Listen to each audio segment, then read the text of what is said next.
바울의 복음 선포를 통해서 구원이 이방인 성도들에게 임하게 된 두 가지 중요한 요소를 들음 그리고 믿음이라고 설명을 합니다.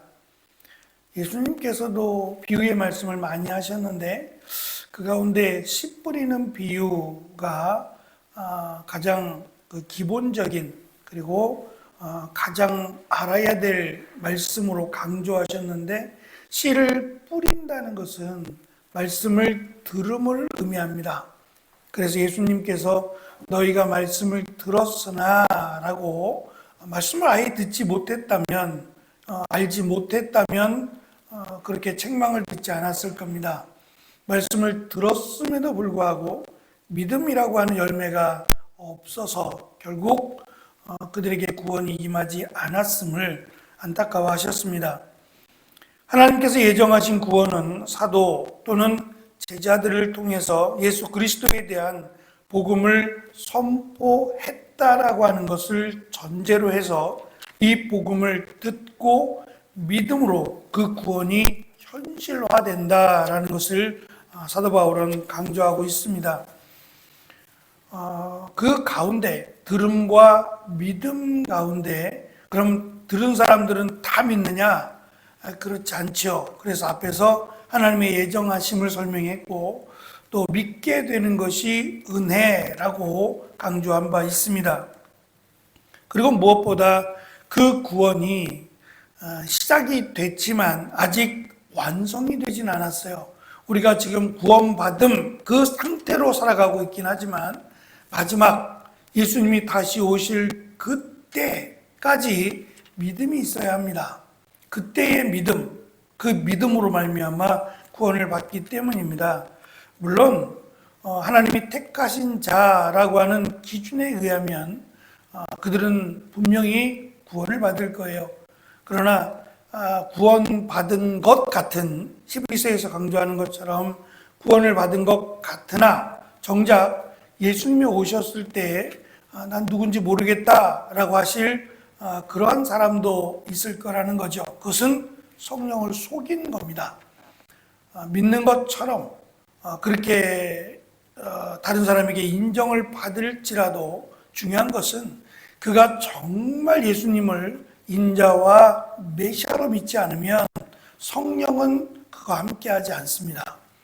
사람은 속일 수 있지만 하나님은 속일 수 없는 것처럼 말씀드린 구원의 때 또는 예수님이 다시 오셨을 때 그가 정말 예수님을 믿느냐라고 하는 것에 오늘 말씀에 의하면 보증을 서실 분이 성령님이라고 강조해 주고 있습니다. 어제 수요 예배 때 잠깐 말씀드린 것처럼 인침을 받다, 성령의 인치심이라고 하는 이 내용이 사실은 그냥 풀어져 있어요.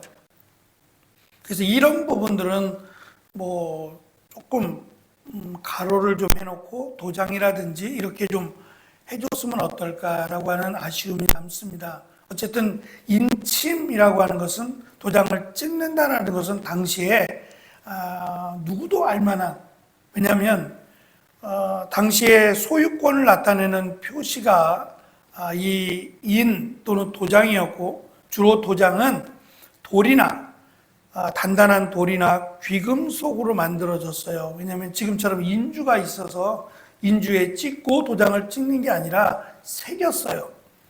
그 새기는 방법이 결국은 달구는 겁니다. 불에 달구어서 그것을 말 그대로 피부에다가 이렇게 뜨겁게 달구어진 것을 이렇게 지져서 새기는 거죠. 그럼 이거는 평생 가는 겁니다. 지울래야 지울 수 없는 그런 흔적을 남기게 되는데, 특별히 이 도장 위에다가, 위쪽에, 아래쪽은 자신의 신분을 드러내는 어떤 사인을 하거나 아니면 이름을 새기거나 이런 식으로 아마 표식을 했을 것이고, 나만의 독특한 어떤 것을 새겼을 것이고, 그 위쪽에는, 도장의 위쪽에는 자기가 섬기는 신이나 또는 영웅의 초상 등을 새겼다고 합니다. 그래서 겉에서 봐도 한눈에 내가 섬기는 신을 새겼으니까 금방 찾을 수 있겠죠. 문제는 그 신을 내가 새겨놓고 그 신을 섬긴다는 게 참 어리석다라는 생각이 듭니다. 중요한 소유물이나 서류에도 모두 인을 찍어서 표시를 했고, 심지어 주인의 종과 가축에도 자신만의 고유한 인을 찍어서 표시를 했어요. 그러니까 누구에게나 종이라고 하면 어느 종이나 다 그 종의 주인의 표식을 몸에 남기고 살아야 돼요.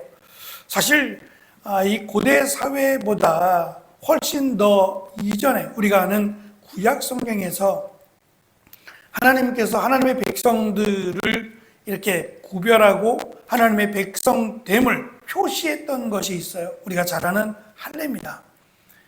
이건 누구나 어느 민족이나 다 할례를 했던 건 아닙니다. 특별히 이스라엘 백성들은 독특한 다른 민족들과 구별된 이런 표식을 했지요. 그것은 여러 가지 의미를 안고 있습니다. 할례라고 하는 것은 하나님의 거룩함, 하나님께서 원하시는 거룩함을 드러내기 위함이기도 하고, 특별히 성적인 문제에 대해서 하나님이 더 이스라엘 백성들을 세워주기 위함이기도 합니다. 어쨌든 아주 인간과 굉장히 친숙한, 굉장히 오랫동안 이런 표식을 보고 자라왔다라고 할 수 있는데, 성도들은 성령의 도장, 성령의 인으로 인치심이라고 하는 성령의 도장이 찍혔다는 거죠. 그러면 누구 거냐라고 했을 때 소유물에다 찍었으니까 하나님 거란 얘기죠. 그러니까 내가 하나님 거다라고 하는 것을 인식하고 하나님을 거역하거나 나의 주인 된 나의 소유가 되신 그러니까 나를 소유로 삼으신 그 하나님을 영화롭게 해야 된다라는 여러 가지 의미를 담습니다. 참고로 구약시대 제사장들은 여호와께 성결 또는 거룩이라고 하는 문구를 인으로 새긴 패를 달고 살아야 했습니다. 그러니까 그들의 정체성, 그들이 입는 옷도 구별되지만 그들이 옷과 또는 패를 하나씩 달고 있었는데, 그 패는 여호와께 거룩 또는 성결이라고 하는 것을 도장으로 새겨서 달고 있었다고 합니다. 헬라어 성경 14절의 말씀은 이렇습니다. 우리가 하나님의 소유로서 구원이 이루어질 때까지 성령께서 우리가 받을 상속의 보증이 되어 주시어 하나님의 영광을 찬송하게 하십니다 라고 기록합니다. 보증 또는 담보라고 번역되는 이 단어는 주로 비즈니스와 무역과 관련된 법적 용어입니다. 구매자가 구매 중인 재산이나 물품을 확보하기 위해서 미리 예치금을 넣는 거예요. 계약금이라고 하죠, 우리는. 그러니까 미리 계약을 해놓고 선점하는 겁니다. 내가 이것을 갖겠다, 내 거다라고 하는 것을 다 채워질 때까지 미리 그것을 선점해 놓았어요. 왜냐하면 지금처럼 이렇게 물건을 많이 확보할 수 있는 게 아니라 계약금을 받으면 이 계약자가 이제 본격적으로 그 물건을 구하기 위해서 배를 타고 떠나요. 그러니까 여유가 있으면 미리미리 다 확보하면 좋겠지만 그렇게 할 수가 없어요. 돈도 돈이거니와 그것을 미리 확보할 만한 여유 공간이 없습니다. 그래서 계약금을 받고 일을 추진하게 되는데, 만약에 계약금을 주고 나중에 잔금을 치르지 않으면 우리도 그렇듯이 이 계약금은 계약자에게 계약자가 갖게 되죠. 그럴 리는 없습니다. 적지 않은 계약금을 잃어버릴 또는 무시할 사람이 아무도 없죠. 이렇게 말씀하신 이유는 우리를 보증으로, 우리가 하나님의 자녀, 하나님의 나라를 상속받을 상속자다라고 하는 것을 보증해 주셨다라는 것을 계약금으로 우리는 보증 또는 담보라고들 많이 하지만, 만약에 계약금이 된다면 왜 계약금이라 그랬을까? 한 번에 다 치르지 않고 왜 계약금을 주고 나중에 잔금을 치르는 것처럼 하셨을까? 시작은 됐지만 아직 끝난 게 아니기 때문입니다. 완성된 것이 아니기 때문에 그 완성될 때, 그러니까 계약금을 지불했다는 얘기는 시작됐다는 얘기고 이미 계약은 진행된 겁니다. 계약금을 줬으니까 언제든지 무효가 될 수 있네 라는 생각은 절대 있을 수 없는 생각이에요. 그러니까 하나님은 계약금을 줬다는 얘기는 계약이 성사됐다는 얘기고 계약이 끝날 것이다. 다만 이 계약이 끝날 때가 있을 것이다. 다시 말하면 예수님께서 다시 오실 때를 강조하시므로 그때까지 성령께서 지켜주실 것을 암시적으로 설명합니다. 흥미로운 점은 이 담보 또는 보증이라고 하는 이 단어가 창세기 38장에 제일 먼저 등장하게 되는데 유다와 다말 사건입니다. 그 유다의 며느리인 다말이 자신을 창녀로 가장하고 시아버지인 유다를 속여서 관계를 맺게 됩니다. 그 대가로 유다는 염소를 보내겠다라고 말은 하지만 다말은 그거 필요 없고 나에게 끈과 함께 당신의 인장을 달라 그럽니다. 그리고 지팡이와 함께 끈이 달린 인장을 달라고 이것을 담보로 삼겠다고 말을 합니다. 일단 급하니까 양을 갖고 있지 않으니까 그것을 줬어요. 그리고 나중에 양을 보내서 그것을 되찾아오려고 했지만 찾을 수가 없었어요. 그 여인이 어디 있는지 아무도 알지 못했어요. 다말은 유다가 한 일을 증거로 남기기 위해서 담보를 유지하고 싶어 했고 문제가 됐을 때 당신의 며느리가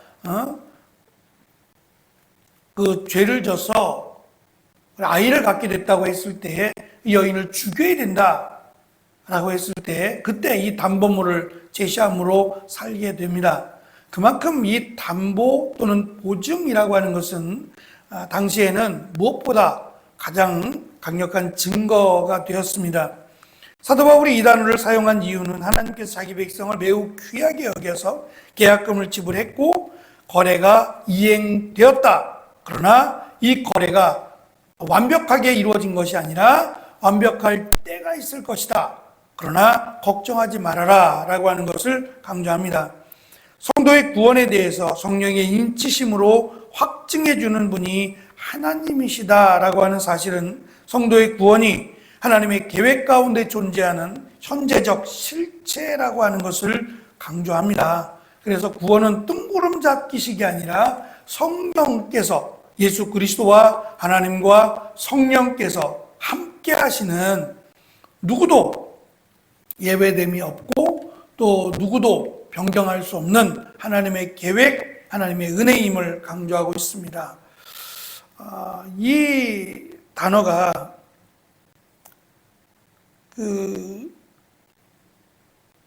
성령께서 인을 찍으셨다라고 하는 이 단어가 에베소서에서 한 번 더 등장을 합니다. 거의 끝에 가서 마지막에 한 번 더 등장하는데 성령, 그러니까 하나님의 백성으로 우리를 인치신 그 성령을 근심시키지 말라라고 하는 그 마지막 말씀 쪽에 등장을 합니다. 근심시키다라고 하는 것은 악한 행동, 악한 말을 삼가고 또 이웃을 용서하라라고 하는 결론으로 끌고 갑니다. 결국은 성령을 근심하게 하다라고 하는 것은 우리가 하는 행동이 인침을 받은 자답게 행동을 하라는 얘기예요. 왜냐하면 말씀드린 그 사람의 소유인데 주인이 볼 때 내 건데 나를 기쁘게 하지 않고 나를 거역한다? 그러면 데리고 있을 만하잖아요. 아무리 도장이 찍혔지만 계속해서 데리고 있지 않습니다. 그 종을 팔아버리죠.